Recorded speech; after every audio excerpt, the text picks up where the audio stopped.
Hello friends, आज हमारा दूसरा दिन है और मैं फिर से जो बिगिनर्स हैं, जो शुरू करने वाले हैं, उनके लिए मैं अंग्रेजी का पाठ करने जा रहा हूँ।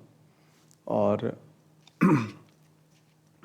होश और जोश दोनों को ठिकाने रखिए, दोनों को संतुलित रखिए और मेरे साथ जुड़िए।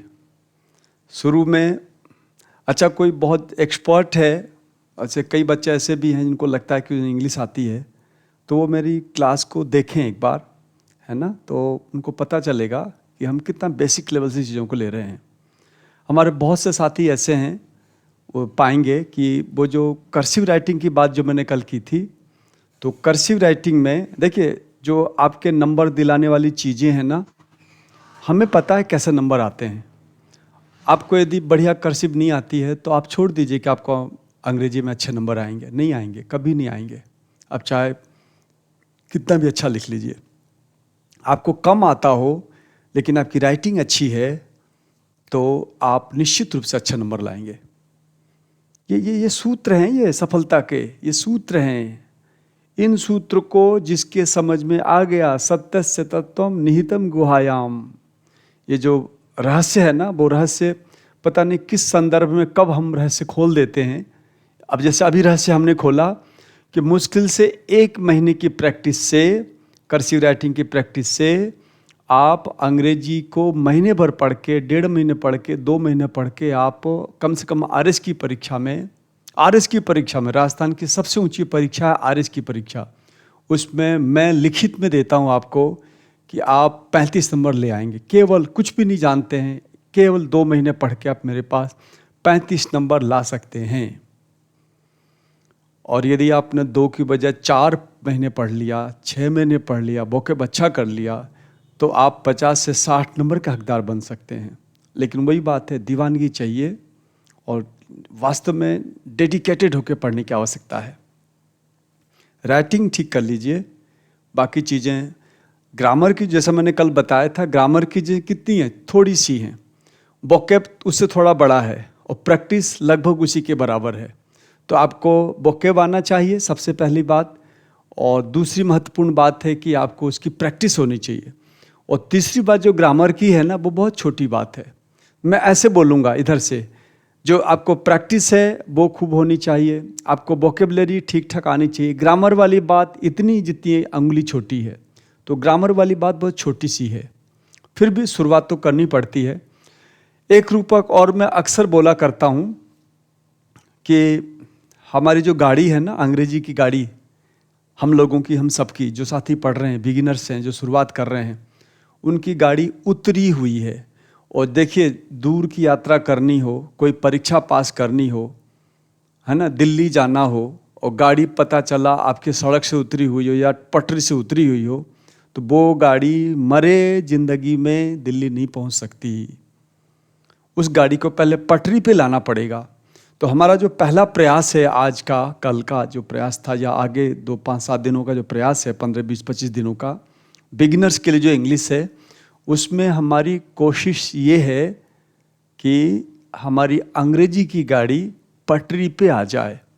और पटरी पे लाने के लिए जो जो चीज़ें ज़रूरी है वो मैंने कल कुछ बताया था, आज और बता देता हूँ। उसको पटरी पे आने के बाद फिर गति धीरे धीरे बढ़ेगी। आजकल के बच्चों में पेशेंस नहीं है, पेशेंस नहीं है। यदि पेशेंस नहीं है तब कुछ भी नहीं सीख पाओगे, ये बात ध्यान रखो आप। क्योंकि हर चीज़ में गहराई है, हर चीज़ में सूक्ष्मता है। एक प्रोफेसर जब पेपर बनाता है ना, तो वो पेपर बनाता है अपने पिछले 10, 15, 20, 25 वर्षों के अनुभव से। ये बताओ, वो पेपर क्या हल्का फुल्का बनाएगा? कभी नहीं। इसलिए जब मैं कोई बात गहराई में लेके जाता हूँ, क्योंकि गहराई वाली बात ये समझ लो 40 से 50% आती है, तो जब तक गहराई वाली बात आप नहीं जानोगे तब तक आप छिछला ज्ञान से कभी कुछ हासिल नहीं कर सकते। आप छिछला ज्ञान 50% के ज्ञान से केवल और केवल आप प्री पास होते रहोगे, मेंस में संख्या बढ़ाते रहोगे या और भी एग्जाम देते रहोगे, फेलियर में शामिल होगे 50% के ज्ञान के साथ। जैसे ही आपका ज्ञान 50 से ऊपर बढ़ता है, क्योंकि परीक्षक जो है ना अपना पूरा उड़ेल देता है, वो 30 साल से प्रोफेसर है, 25 साल से पढ़ा रहा है, तो उसके पास जो चीज़ है, मैं आपको वो चीज़ें दूंगा आगे चल के जो प्रोफेसर 20 साल का रहस्य निकाल के पूछेगा, वो हम आपको यहाँ बोर्ड पे महीने 2 महीने में बता देंगे। तो यही कारण है हमारे बच्चे इन सब चीज़ों में, लेकिन हाँ आपकी तत्परता अपेक्षित है, आप तत्पर रहें, देखते रहें। तो देखिए, सबसे पहले चूंकि बिगिनर्स की क्लास है, तो मैं इसके लिए आगे जो बात लेने जा रहा हूँ वो है, देखिए मैं जो शब्द है ना, मैं, मुझे, मुझको, ये कितने शब्द हैं? 3 शब्द हैं। अब देखिए क्या दिक्कत आएगी, किसी से हमने कहा मुझको जाना है, तो वो पता है कहाँ अटकेगा, यार मुझको जाना है, सर मुझको की अंग्रेजी क्या होगी? हो गया काम। सिंपल सा वाक्य, मुझको जाना है, मुझको खाना है, मुझको पढ़ना है, या मुझे जाना है। तो देखिए मैं हिंदी वाक्य लेता हूं, देखिए, मुझको जाना है ना? या दूसरा वाक्य लेता हूं, मुझे जाना है। और तीसरा वाक्य ले रहा हूं मैं प्रतिदिन जाता हूं।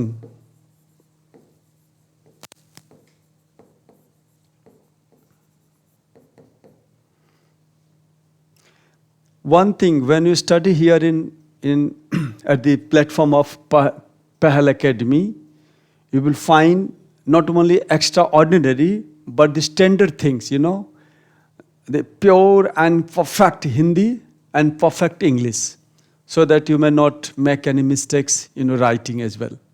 Because normally what happens, people, I know very well, I have been teaching here about 15 years in Jaipur, and I have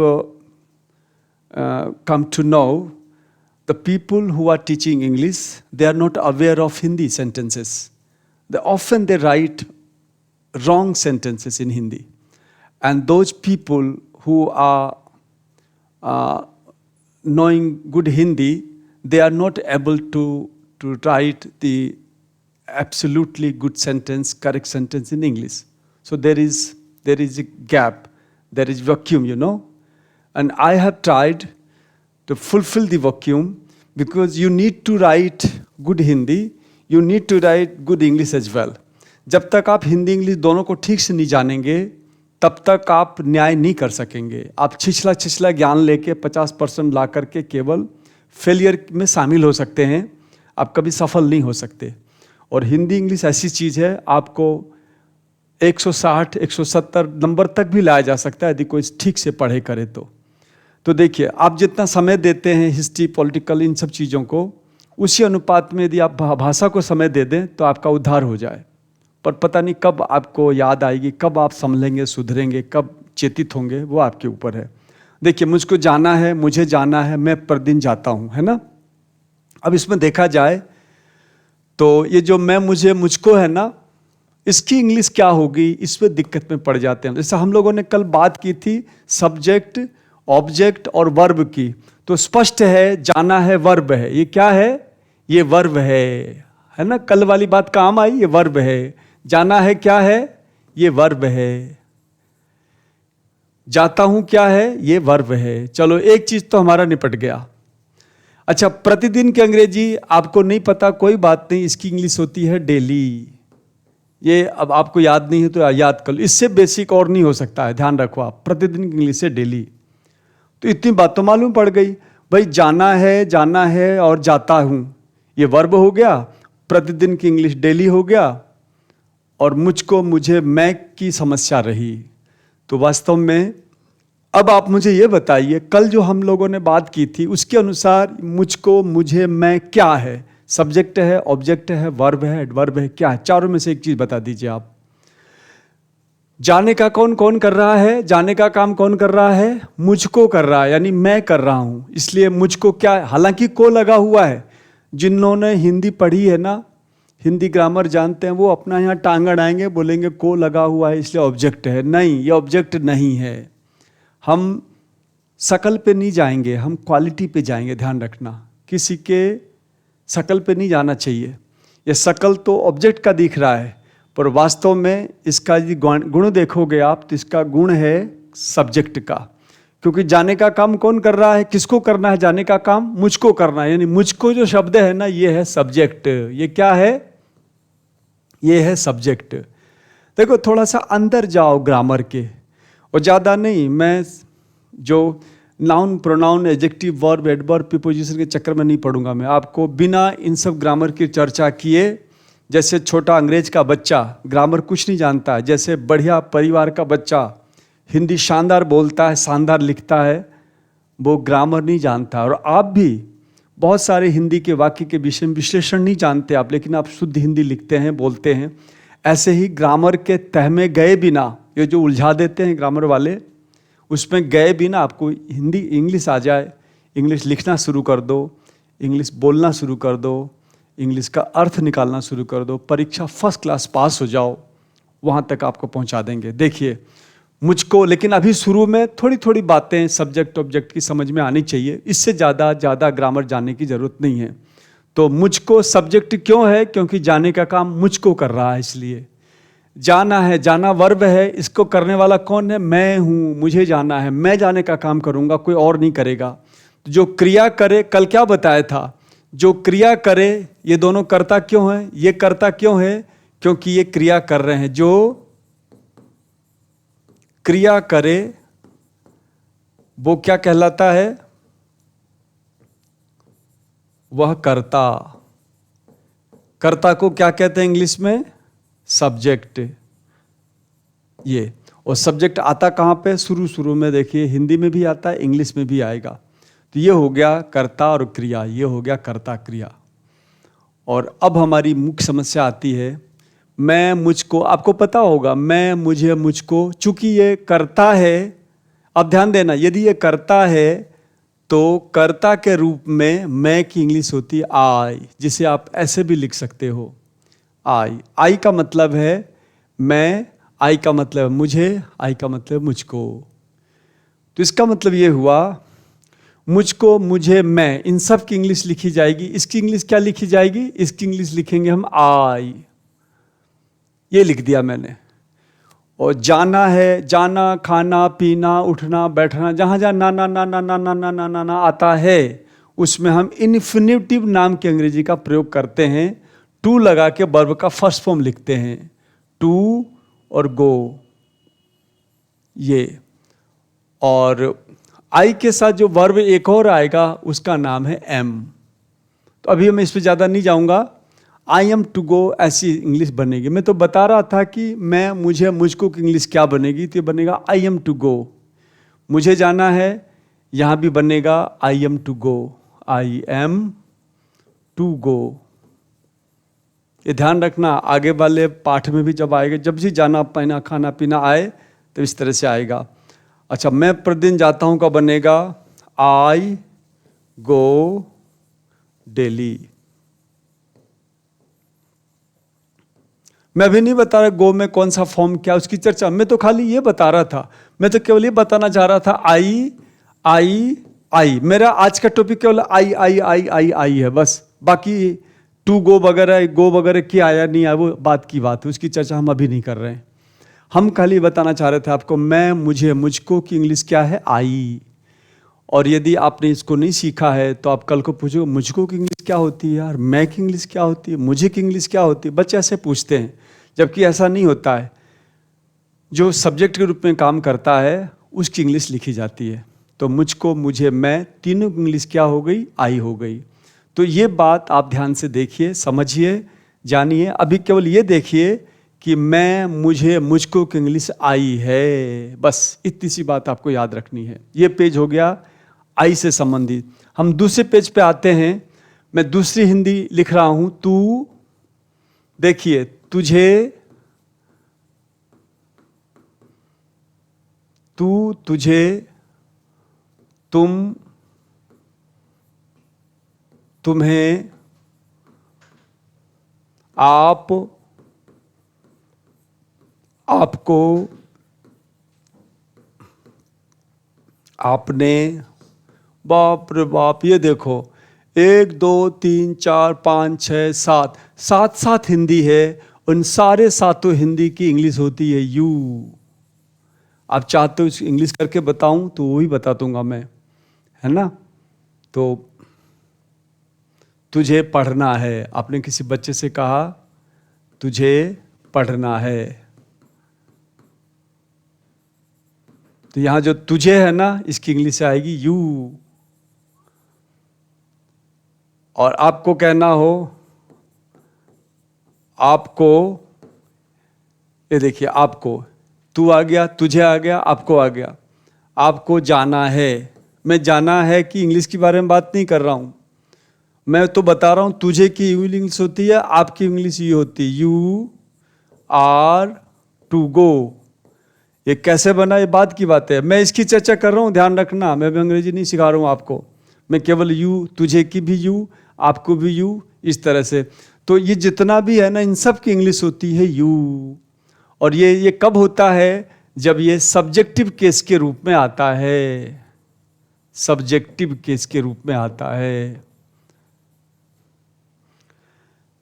अच्छा, सब्जेक्टिव केस, अब मैं चाहता नहीं कि मैं अनुवाद करूं इसका, फिर भी मैं बोल देता हूं, ये कर्तृकारक बोलते हैं इसे, क्या कहते हैं, कर्तृकारक। यानी बस आपके समझ में आ जाना चाहिए, कर्तृकारक वो वाला जो मैंने कल बताया था आपको, वाक्य में जो कर्ता होता है, कर्ता के रूप में यदि ये आएगा, यदि कर्ता बनेगा तो इसकी इंग्लिश क्या होगी, यू होगी। ये मैं बताना चाह रहा था आपको। तो देखा, आई बताया, यू बताया, ऐसे ही मैं आगे, ये ते था हमारा यू वाला। मैं कुछ और भी हिंदी ले लेता हूं ताकि आपके समझ में आ जाए। आपने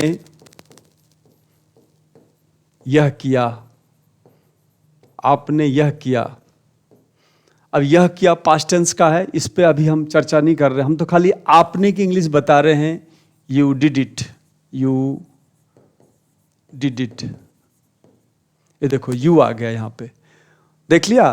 तो तू, तुझे, तुम, तुम्हें, आप, आपको, आपने, जितने भी ये सब्जेक्टिव केस के रूप में आएंगे तो इसकी इंग्लिश क्या होगी, इसकी इंग्लिश होगी यू। ये बात आपको याद रखनी, इसको लिख लो आप बढ़िया से, देख लो। ऐसे में तमाम, अभी देखो कल हमने बताया था आपको सब्जेक्ट, ऑब्जेक्ट, वर्ब, एडवर्ब। आज मैं सब्जेक्ट के पीछे पढ़ रहा हूं कि कब कब ये सब्जेक्ट ऐसे ऐसे रूप में आता है और क्या क्या इसका ट्रांसलेशन किया जाता है। सब्जेक्टिव केस ये होता है। केस इंग्लिश में 3 तरह के होते हैं, वो मैं बाद में लूँगा, पहले मैं बता दूं इसकी इंग्लिश यू हो गई। तू, तुझे, मैं, मुझे बगैर की इंग्लिश यू, आई हो गया। अब मैं वह को लेता हूं, देखिए वह में देखिए क्या क्या होगा, वह, उसे, उसको, उसने, वह, इन सब की इंग्लिश पता है क्या होगी, इन सब की इंग्लिश होगी ही। यदि कोई लड़की है तो इसकी इंग्लिश होगी सी। ये 2 इंग्लिश होगी, तो मतलब इन चारों की इंग्लिश क्या हो रही है, शी या ही हो रहा है। देखो ये चक्कर है इसमें। जैसे मैं वाक्य लेता हूं, देखिए, उसे जाना है, उसको पढ़ना है ना, वह पढ़ता है, ठीक है ना, उसने पढ़ा।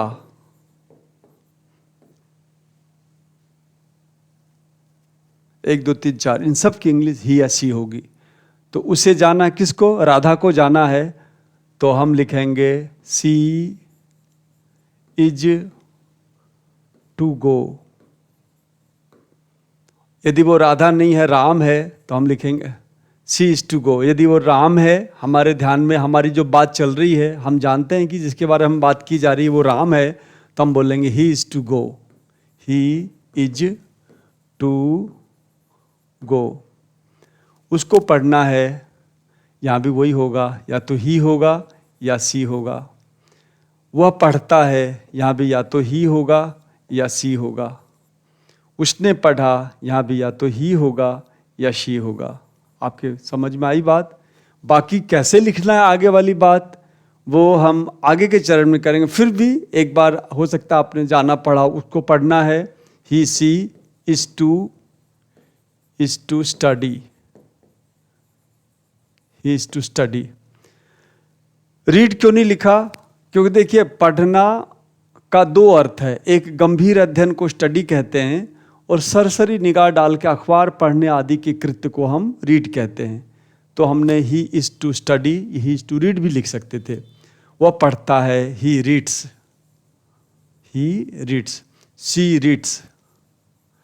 अब ये रीड्स क्यों लग रहा है, रीड क्यों नहीं आ रहा, इसकी चर्चा हम बाद में करेंगे। उसने पढ़ा, ही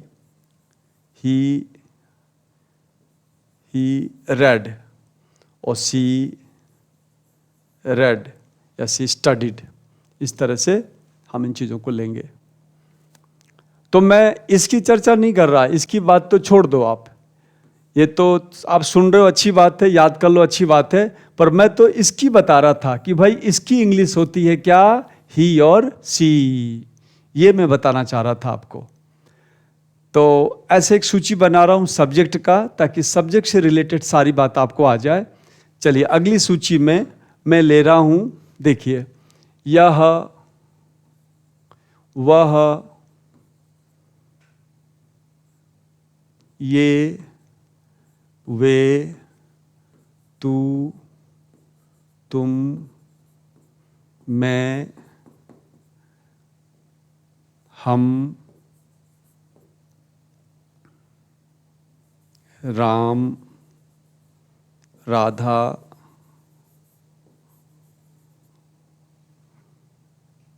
है ना। ये जो शब्द हैं इसमें देखिए, यह जो है ये सिंगुलर नंबर है। यहाँ देखिए, इसको हम कहते हैं सिंगुलर नंबर, एक वचन। सिंगुलर नंबर, एक वचन। हिंदी में क्या कहेंगे इसको हम, एक वचन। वह को भी हम कहेंगे सिंगुलर नंबर, एक वचन। ये जो है ना, ये अब सिंगुलर नहीं, ये प्लूरल नंबर है, प्लूरल नंबर, ये भी, ये है बहुवचन, ये है बहुवचन। और वे जो है ये भी प्लूरल नंबर है, ये भी प्लूरल है, प्लूरल नंबर, बहुवचन। तू जो है ना, ये तू का अर्थ है, तू हिंदी में तू सिंगुलर नंबर माना जाता है, सिंगुलर, और तुम को हम मानते हैं प्लूरल। लेकिन ध्यान रखना, अंग्रेजों ने इन दोनों को प्लूरल के रूप में ही प्रयोग करना शुरू किया है। यू के साथ प्लूरल जैसा व्यवहार अंग्रेज करते हैं, तो प्लूरल नंबर ये दोनों माने जाते हैं। इसका एक ही रूप बनता है। मैं जो है, मैं सिंगुलर नंबर है, सिंगुलर। हम जो है ये प्लूरल नंबर है, प्लूरल। राम सिंगुलर दिख रहा है, साफ साफ है ना, सिंगुलर, सिंगुलर। मैं बार बार सिंगुलर सिंगुलर क्यों बोल रहा हूँ, तो आपको बोलना आ जाए, सीख लो आप, सिंगुलर है क्या है, प्लूरल क्या है। एक वचन बहुवचन एक बार लिख दिया हमने। राधा भी जो है ना स्त्रीलिंग है, और ये सिंगुलर नंबर की ही मानी जाएगी, सिंगुलर नंबर। और इसका जब बहुवचन करना हो तो क्या होगा, बॉयज। ये देखिए बॉयज, ये आ गया। और लड़कियों का प्लूरल करना हो तो क्या लिखेंगे हम, गर्ल्स। अभी देखो एपोस्ट्रोफ नहीं लगा रहे हैं, ऊपर कोई बिंदी विंदी नहीं लगाई है, सीधे एस लिखा है। क्योंकि एपोस्ट्रोफ लगाओगे तो फिर गड़बड़ हो जाएगा, ये कुछ और अर्थ देगा। तो इस तरह से ये आपका, ये दोनों जो है ना ये प्लूरल नंबर है। तो मैंने क्यों लिखा इन सबको, मैंने इसलिए लिखा ताकि आप समझ सको कि ये सिंगुलर और प्लूरल है, और आपको बता सकूं मैं इसकी इंग्लिश होती है दिस। ये याद करना आपको, इसकी इंग्लिश होती है ही, और सी भी होता है। लड़का है तो ही और लड़की है तो सी। इसका दीज होगा, वे का दे होगा, ये ध्यान रखिए, क्या होगा, दे। तू का, दोनों का यू होगा, ताकि कर्ता के बारे में बढ़िया पुख्ता आपकी तैयारी हो जाए। इसको सबको कर्ता कहेंगे। मैं के लिए आई होगा, हम के लिए वी होगा, राम श्याम राधा इसके लिए सब, ये तो स्पष्ट है, ये यही रहेगा। और इसके साथ साथ हमें भी जानना है, यह जो है ना, यह को हम इसे भी कह सकते हैं, यह को इसको के रूप में भी यह आ सकता है। और ये जो आपका वह है ना, वह को उसे भी कह सकते हैं, वह को उसको भी कह सकते हैं। इन सब की इंग्लिश क्या होगी, दिस और ही और सी होगा। दीज को हम इन्हें भी कह सकते हैं, इन्हें जाना चाहिए, इन्हें या इनको, इनको। ये आपका बहुवचन आ गया। देखिए हिंदी तो आती है ना, कि हिंदी भी नहीं आती है। पहले हिंदी पकड़ो आप, और चुपके से इन हिंदियों की, इतनी सारी हिंदियों की एक अंग्रेजी है, वो यहाँ लिखा हुआ है, जो थोड़ी देर पहले मैंने नीचे भी लिखा था। यू की हिंदी है, वे का लेता हूं मैं, वे में जो हिंदी होगी उन्हें। ये जो दे आ रहा है ना, दे, ये जो दे आ रहा है, दे की हिंदी है वे, दे की हिंदी है उन्हें, दे की हिंदी है उनको। अब कल को भटकोगे नहीं आप, ये नहीं पूछोगे सब उनको की अंग्रेजी क्या होती है। अरे भाई, उनको की अंग्रेजी वे दे होता है, बशर्ते ये सब्जेक्टिव केस के रूप में आ रखा हो, कर्ता बन के। कल खूब हमने कर्ता के बारे में बात की थी। कल जो मैंने बात की है ना, वो आपके डायरेक्ट इनडायरेक्ट में, एक्टिव पैसिव में, और बढ़िया इंग्लिश समझने में कल वाली बात सब जगह काम आएगी। बच्चे क्या करते हैं, डेली को उठा करके ऑब्जेक्ट बना देते हैं। अरे तो डेली कहाँ से ऑब्जेक्ट बनेगा भाई, ऑब्जेक्ट की परिभाषा अलग है। कल वाले पाठ को देखो, ऑब्जेक्ट का मतलब है कर्ता जिसे चाहे। मैं रोज फल खाता हूं, एक वाक्य है, मैं रोज फल खाता हूं। तो ये बताइए, मैं रोज रोज फल खाता हूं, मैं किसको चाहता हूं, मैं फल को चाहता हूं। जिसको मैंने कल लिखवाया था, जिसको चाहा जाता वो ऑब्जेक्ट होता है। तो जब आप पैसिव बनाओगे ना, तो डेली को उठा के आगे पीछे नहीं करो, डेली को तो वहीं को वहीं छोड़ दो। जितने भी कल वाले एडवर्ब थे, वो सारे एडवर्ब बेचारे चुपचाप कोने में बैठे रहेंगे। गति कौन करेगा, गति सब्जेक्ट करेगा, गति ऑब्जेक्ट करेगा, गति वर्ब करेगा। ये तीनों बहुत गतिशील होते हैं हमारे ग्रामर सीखने में। ये तीनों सीख लिया। और जो आपका एडवर्ब है, तो बच्चे जानते तो है नहीं, वो डेली को उठा करके एडवर्ब को छेड़ने लग जाते हैं। एडवर्ब बेचारा दुखी होता है कि यार मेरे को क्यों छेड़ रहा है, उसको उठा के इधर उधर करते हैं, तो सारा मामला गड़बड़ हो जाता है। इसीलिए हमको ध्यान रखना है कि हम सब्जेक्ट को, ऑब्जेक्ट को, वर्ब को ही पहचाने। ये देखिए सारे के सारे क्या सब्जेक्ट के रूप में सारे शब्द आ रहे हैं। और बढ़िया ट्रांसलेशन के लिए ये बहुत ज़रूरी है, क्योंकि हम सब हिंदी भाषी हैं, इसलिए आपको हिंदी में सारी बात बता रहा हूँ मैं। देखिए, दे की, वे की इंग्लिश है दे, उन्हें की इंग्लिश है दे, उनको की इंग्लिश है दे। फिर तू आया, तुम आया, इसमें और भी शब्द आ सकते हैं, तुम्हें, है ना, तुमको। इसकी भी इंग्लिश क्या बनेगी, यू ही बनेगी। आई की इंग्लिश क्या है, जैसा मैंने पहले बताया, मैं तो है ही, इसके अलावा मुझे,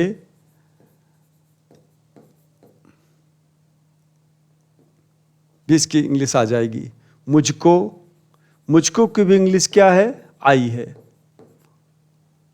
हम की इंग्लिश क्या है, हम की इंग्लिश है वी, और हमें की भी इंग्लिश यही है।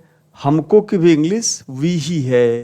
ये मैं हिंदी लिख रहा हूँ, सबकी इंग्लिश यहाँ लिखी हुई है, और इसकी इंग्लिश लिखने की आवश्यकता नहीं है, क्योंकि अपने आप में ये प्रॉपर नाउन है। मैं नाउन प्रोनाउन की भी चर्चा करूँगा। अभी हमने इंग्लिश बताई आपको इस तरह से। ये हो गया सब्जेक्ट। और ध्यान रखना है, देखिए इसके साथ जो वर्ब आएगा, ये देखिए दिस के साथ जो वर्ब आएगा, वो आएगा इज। मैं प्रेजेंट टेंस की बात कर रहा हूं। वह के साथ जो वर्ब आएगा वो आएगा इज। ये के साथ जो वर्ब आएगा वो आएगा आर। और वे के साथ जो वर्ब आएगा वो भी आएगा आर। तू के साथ जो वर्ब आएगा वो भी आएगा आर। और मैं के साथ जो वर्ब आएगा वो आएगा एम। और यदि हमें के साथ देखते हैं इसके साथ वर्ब आएगा आर, है ना। तो मैं कर्सिव में इसको यदि लिखना चाहूंगा तो मैं लिखूंगा is, is are, are, are, am, are.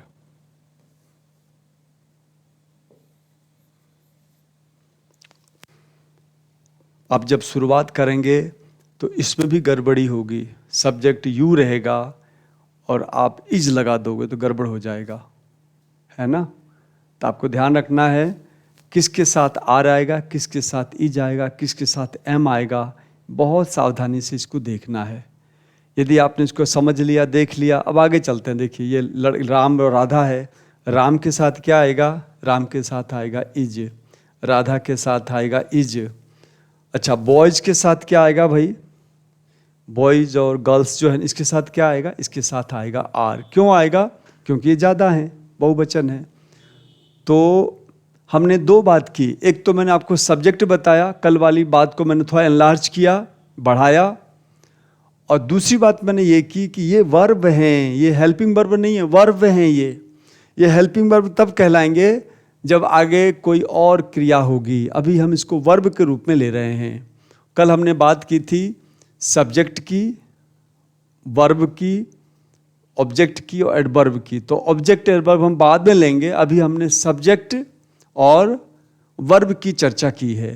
तो सब्जेक्ट आपके समझ में आ गया, इसकी ये इंग्लिश होती है। वर्ब आपके समझ में आ गया कि इसकी ये इंग्लिश होती है। और इसके साथ ये आया करता था। इज माने होता क्या है? इज का मतलब होता है। अर्थ और बता देता हूं मैं। आर का मतलब होता है हैं, है ना। ये देखो हिंदी में है, बिंदी लगाना आवश्यक है। यहां भी आर का मतलब है ना। और आर का मतलब सब जो आर का मतलब है ही होगा, इसका मतलब है होगा, आर का मतलब है होगा। देखो दो ही बात है। हाँ, एम का मतलब जरूर थोड़ा सा अलग रहेगा। एम का मतलब होता है हूं। इस तरह से हमारे पास चार शब्द हैं हैं, हूं और हों भी होता है, हों। तो हों का जो अर्थ होता है ना, हों का आर भी होता है। हाँ, हों का आर होगा। तो हमारे पास जो चार हिंदी है, कौन कौन सी मैं लिख देता हूं। देखिए इसको अलग से ले लेता हूं मैं। हमारे पास जो चार हिंदी है उसकी इंग्लिश है इज। हमारे पास हिंदी है हैं, इसकी हिंदी है आर। हमारे पास हिंदी है हूं, इसकी हिंदी है एम। हमारे पास हिंदी है हों, इसकी हिंदी है आर। तो हिंदी भी पकड़ते चलो आप। ये सब्जेक्ट पकड़ा, इसके साथ हमेशा ये आता है। इसकी हिंदी क्या है? ये रही हिंदी इसके सामने। चार हिंदी है, कौन कौन सी? है के लिए इज, हैं के लिए आर, हूं के लिए एम। ये सब हिंदी होने के बाद भी हमें के साथ हमेशा आर आएगा, है ना। लेकिन जब मैं लूँगा, मुझे लेंगे आप, तो मुझे के साथ एम आएगा, क्योंकि इसके पीछे हूँ लगा रहता है। तो हूँ की इंग्लिश एम आएगी। तो ये मोटा मोटी बात आप ध्यान रखिए। और इसी के आधार पे अब हम ट्रांसलेशन पे उतरते हैं और आपको एक ट्रांसलेशन देते हैं, उसको आपको बनाना है। देखिए देखिए, मैं एक विद्यार्थी हूँ। वह एक विद्यार्थी है। वे विद्यार्थी हैं। वे विद्यार्थी हैं। हम भारतीय हैं।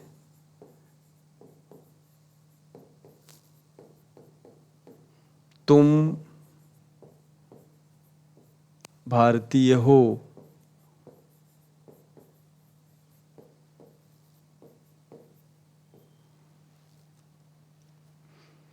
अब इसमें से इसको छोड़ दो आप, एक विद्यार्थी, ये विद्यार्थी, ये भारतीय, ये भारतीय, इसको आप छोड़ करके बाकी चीज़ों के बारे में आप विचार करो। देखिए, अब ऐसे वाक्यों को बनाने का नियम है, सबसे पहले आता है सब्जेक्ट, फिर आता है वर्ब, और फिर आता है अदर वर्ड्स।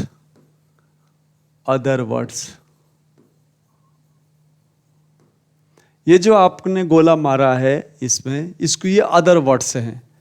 अंग्रेजी हिंदी में तो देखिए है, हो, हैं, था ना, ये पीछे की तरफ जा रहा है, लेकिन जब अंग्रेजी आओगे तो अंग्रेजी हमारा फार्मूला ये है, सब्जेक्ट आएगा पहले, फिर वर्ब आएगा, फिर अदर वर्ड्स आएंगे। तो सब्जेक्ट क्या है? मैं एक विद्यार्थी हूँ। सब्जेक्ट कौन है? तो कौन पूछने पर जो उत्तर आता है वो सब्जेक्ट होता है। हूँ, कौन? मैं। कौन विद्यार्थी है? मैं विद्यार्थी हूँ। तो मैं जो है ना सब्जेक्ट हुआ, तो इस फार्मूले के अनुसार इसको बनाएंगे हम आई। आपको पता है मैं की इंग्लिश आई होती है। अच्छा, दूसरा फार्मूला क्या कहता है? वर्ब। अब बताइए आई के साथ कौन सा वर्ब आएगा? थोड़ी देर पहले जो आपने लिखा था यहाँ पे, उसमें देखिए आई के साथ क्या आ रहा है? आई कहाँ गया? देखिए ढूंढिए, इसमें से आई ये रहा। आई के साथ आता है एम, इसलिए हमारा जो वर्ब आएगा वो एम आएगा, आई एम। और एक विद्यार्थी के लिए इंग्लिश होगी a student. I am a student, ऐसा लिखा जाता है। ऐसे ही वह एक विद्यार्थी है, वे विद्यार्थी हैं, हम भारतीय हैं। विद्यार्थी का तो पता है आपको, भारतीय का होगा इंडियन, ठीक है ना? इंडियन ऐसे लिखेंगे, इंडियन। तो क्या बनेगा इसका बनाते हैं।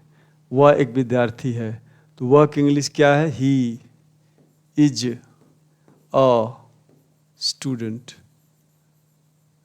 इसको बोलते हैं स्टूडेंट, है ना? स्टूडेंट बोलते हैं, स्टूडेंट नहीं बोलते इसको। इसका सही प्रोनाउंसिएशन है ही इज अ स्टूडेंट, है ना? इसके बाद तीसरा है वे विद्यार्थी हैं, तो वे की इंग्लिश आपको पता है ही। तो दे के साथ क्या आता? देख लो आप, हम फार्मूले के अनुसार चल रहे हैं भाई, अपने मन से नहीं चल रहे हैं। हमने वर्ब उठाया, सब्जेक्ट लिख लिया दे, अब हम वर्ब उठाएंगे। दे के साथ क्या आता है? तो दे के साथ आप देख लो, दे के साथ क्या आ रहा है? दे के साथ ही आ रहा है, यहाँ देख लो, दे, वे के साथ क्या आएगा? आर आएगा, तो हम लिखेंगे दे आर। अब एक तो होगा नहीं, वे ज्यादा लोग हैं, तो एक होगा नहीं, इसलिए एक का प्रयोग नहीं करेंगे। They are students. और स्टूडेंट जो है ना, एक बात और है, स्टूडेंट ज़्यादा हैं तो हम स्टूडेंट्स में एस लगाएंगे नीचे, तो दे आर स्टूडेंट्स ऐसा लिखेंगे। हम भारतीय, यहाँ भी बहुवचन वाला है। हम की इंग्लिश क्या होती है? हम की इंग्लिश देख लेते हैं क्या होती है। देखिए हम की इंग्लिश होती है हम, ये रहा हम, वी होती है हम की इंग्लिश। और हम के साथ आता क्या है? आर आता है। तो चलिए इसका ध्यान रख के यहाँ बनाएंगे वी। अच्छा, आर को लिखना कहाँ पर है? सब्जेक्ट के बाद लिखना है, तो वी आर क्या शब्द है? भारतीय हैं, तो वी आर इंडियंस। ये आ गया। अभी इसके करने के बाद, हालांकि बिगिनर्स के लिए हो सकता है आपको इजी लगे, आप में से जो साथी थोड़ा बेहतर जानते हैं उनको इजी लगेगा ये, लेकिन चूंकि बिगिनर्स का हमने प्रॉमिस किया है, इसलिए जो पहली बार इंग्लिश बेचारा सीखना चाह रहा है उसके लिए हमने बिल्कुल शुरुआत की बात की है। और यदि आपको सरल लगता है तो आप एक आवृत्ति कीजिए, जो शुरुआत कर रहा है वो 2-3 आवृत्ति करके इसको रटेगा, देखेगा, समझेगा। और धीरे धीरे हमें क्या पूरी बात लेनी है, तो आपको पेशेंस रखना है। जिनको आता है उनको पेशेंस रखना है, जिनको नहीं आता उनको भी पेशेंस रखना है। तब जाके आप चीज़ों को, क्योंकि हम कोई चीज़ छोड़ने वाले नहीं है इसमें। हमारी गारंटी है कि आप ये पूरा चीज़ को करने के बाद आप पटरी पे आ जाओगे। मैं ये नहीं कहता कि आपको मैं अंग्रेज बना दूंगा, लेकिन हाँ, आपकी गाड़ी जो 15 साल से धूल फाँक रही थी ना, उस गाड़ी को हम पटरी पे ला देंगे। जैसे पटरी पे गाड़ी आपकी आएगी, धारा प्रभाव चलोगे। अब कभी कभी लिफ्ट हमें भी दे देना ताकि आपके साथ हम भी चलें, ठीक है। तो आपको ध्यान ही रखना है, आता है तब भी ठीक है, नहीं आता तब भी ठीक है। चूँकि हमने प्रॉमिस किया था बिगिनर्स के लिए, इसलिए हम थोड़ा सा बेसिक पे जा रहे हैं और धीरे धीरे चीज़ को कर रहे हैं। अच्छा, ऐसा इसलिए कर पा रहा हूँ मैं क्योंकि मैं ऐसे भोले बच्चों को पढ़ाता हूँ। मेरे पास एक्सपर्ट इंग्लिश मीडियम वाले आते हैं, उनकी गलतियाँ बताता हूँ, और बेचारे भोले आते हैं, गुरुदेव हाँ आपकी शरण में है। मैं बिठाता हूँ उनको, एक एक करके बात सिखाता हूँ। तो ये जो बच्चों ने हमें जो सिखाया पढ़ाना, वो हम आपको दे रहे हैं। हमारा इसमें कुछ भी नहीं है। हमने जो बच्चों को पढ़ाया है, जो बच्चे आज बम बम हो रहे हैं, बिल्कुल जीरो से सिखाया है। उन बच्चों की बदौलत हमने पढ़ाना सीखा है। तो ये शुरुआत की बात है, इसमें हमारी कोई प्रशंसा की बात नहीं है। हमने उनको, जब कई बार तो चैलेंज आ जाता है कि भाई कैसे सिखाएं इसको, और फिर वो चैलेंज बच्चे और हम मिलके फुलफिल करते हैं और सफल हो जाते हैं। आगे दे, तुम भारतीय हो, हमें पता है तुम की इंग्लिश क्या है। यू नहीं आती तो पीछे पलट के देखो, एक बार में नहीं आएगा, बार बार देखोगे समझोगे तब होगा। इसके तुरंत बाद सर आपको एक सीट डालेंगे, उस सीट में पूरा आपको स्वाध्याय करना है, उसमें और बेहतर ढंग से लिखा हुआ है। उसके पीछे खाली जगह है, उस खाली जगह को आपको भरना है जैसे हमने भरे हैं। अच्छा, उस सीट को देख देख के भरना, कुछ नया नहीं करना है। उससे क्या होगा, आपको पता चल जाएगा ही, सी, दे, इट की इंग्लिश क्या होती है, उसके साथ कौन सा वर्ब आता है। अच्छा, नए नए शब्द में, जैसे मैंने तो 2 ही शब्द लिए, इंडियंस और स्टूडेंट लिया यहाँ पे, उसमें 10-12 शब्द आ रखे हैं। जो बिगिनर्स है उनको पता चलेगा इन शब्दों का ये अर्थ होता है, और इस तरह से वैरायटी के वाक्य वहाँ पे मिल जाएंगे। ये पक्का यदि हो गया, बढ़िया हो गया, तो इसका थोड़ा सा एडवांस लेवल हम इजमर का प्रयोग लेंगे, इसके बाद हम वाजवर का प्रयोग लेंगे, इसके बाद हम शलविल का प्रयोग लेंगे। तो ये वर्तमान काल, भूतकाल और भविष्यत काल हो जाएगा। तब जाके हम मॉडल लेंगे, मॉडल का पहला रूप जिसमें कोई वर्ब का फॉर्म नहीं आएगा, फर्स्ट फॉर्म आएगा। अभी सब जगह फर्स्ट फॉर्म आ रहा है। इसके बाद जरूरत पड़ी तो हम टेंस वगैरह लेंगे। तो चलिए इसको भट से कर लेते हैं। तुम भारतीय हो, यू के साथ आर आता हमें पता है, और भारतीय की इंग्लिश क्या होती है, यू आर। तुम भारतीय हो, एक जना है ये, तो यू आर इंडियन लिखेंगे। ध्यान देना, यदि हमारे सामने मैं जो बोल रहा हूं, तुम लोग भारतीय हो, तो यदि ये तुम का मतलब बहुवचन है तो इसका बनेगा यू आर, तो वही रहेगा। और ज़्यादा लड़के हैं, ज़्यादा लड़कों को मैं भारतीय कह रहा हूं, तो मैं लिखूंगा यहाँ पे यू आर इंडियंस। एस लगा देंगे हम, है ना, एस लगा देंगे। तो एस कब लगता है कब नहीं लगता है, ये छोटी छोटी बात मायने रखती है। पता है, जिंदगी भर अपन कमाई करते हैं, छोटी सी गलती, ओटीपी नंबर इधर उधर हो गया, सारा पैसा साफ तुम्हारा। वही हाल यहाँ पे, इतना मेहनत करोगे, 1-1.5 साल मेहनत करोगे, एग्जाम में यदि एक भी गलती की तो परीक्षक सोचता है ये मूर्ख है, इसको अगले साल आने दो, हटा देगा आपको। तो बहुत सावधान है। गाड़ी, इतनी महंगी गाड़ी लेके चल रहे हो सड़क पे, और थोड़ी भी गलती हुई, झट से टक्कर लगा, हॉस्पिटलाइज्ड हुए। तो देखो, गलती के लिए कोई माफ़ नहीं करता, प्रकृति भी माफ़ नहीं करती, परीक्षक माफ़ नहीं करता, घर वाले माफ़ नहीं करते। इसलिए गलती से बचो प्यारे। हम लोग बिंदी बिंदी तक की गलतियों के लिए आपके नंबर काटते हैं, ताकि आप समझदार हो, होशियार हो जाओ, आपकी ज़िंदगी बचे, आप टॉपर बनो। आज मुझे लगता है इतना बहुत है। सीट आप देख लेना और सारा एक्सरसाइज कर लेना, तो ये पुख्ता हो जाएगा। इसके बाद मैं पास्ट टेंस वाला लूँगा, फिर फ्यूचर का लूँगा, है ना। बहुत सिंपल है ये, आप डिसाइड कर लो तो सब कुछ संभव है। तो I think that's it for today. See you tomorrow. Thank you.